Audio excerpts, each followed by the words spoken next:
भारतीय reserve bank ने पेश की है अफोर्डेबल हाउसिंग के लिए नई गाइडलाइन। क्या है ये नई गाइडलाइन, आइए देख लेते हैं हमारी इस रिपोर्ट में। बजट में अफोर्डेबल हाउसिंग को इंफ्रास्ट्रक्चर का दर्जा मिलने के बाद भारतीय रिजर्व बैंक ने अफोर्डेबल हाउसिंग की नई गाइडलाइंस पेश की हैं। नई गाइडलाइन के मुताबिक अब देश के 6 मेट्रो शहरों में 65 लाख रुपए तक के मकान अफोर्डेबल हाउसिंग के दायरे में आएंगे।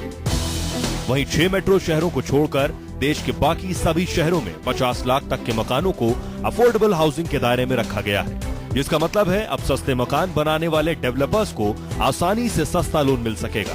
वहीं लंबे समय से घर का सपना देख रहे लोगों का सपना भी जल्द पूरा होने की उम्मीद है। मुझे लगता है कि ये एक अच्छी शुरुआत है कि सरकार ने और आरबीआई ने इस चीज़ को एक्नॉलेज किया। ऐसे बहुत सारे स्टेप्स की ज़रूरत है रियल एस्टेट में, रियल एस्टेट को सुधारने के लिए और जो आजकल का मार्केट जिस सिनेरियो से गुजर रहा है उसके लिए। 65 लाख की फिगर थोड़ी ज़्यादा है, इसको थोड़ा और कम किया जा सकता था। 65 लाख अभी भी एनसीआर में बहुत जगह पे अफोर्डेबल नहीं है, महंगा अपार्टमेंट माना जाता है। घर खरीदने के लिए होम लोन लेने वाले लोगों को भी अब सस्ता लोन मिल सकता है। रिजर्व बैंक ने 6 मेट्रो शहरों में 65 लाख रुपए तक के घरों पर 50 लाख रुपए तक का होम लोन और देश के बाकी सभी शहरों में 50 लाख रुपए तक के घरों पर 40 लाख रुपए तक के होम लोन को भी अफोर्डेबल हाउसिंग होम लोन के दायरे में रखा है। हालांकि बैंक ने अफोर्डेबल हाउसिंग के होम लोन को सस्ता करने का अभी तक कोई ऐलान नहीं किया, लेकिन माना जा रहा है कि भारतीय रिजर्व बैंक के इस कदम के बाद बैंक जल्द ही अफोर्डेबल हाउसिंग पर मिलने वाले होम लोन को सस्ता कर सकते हैं।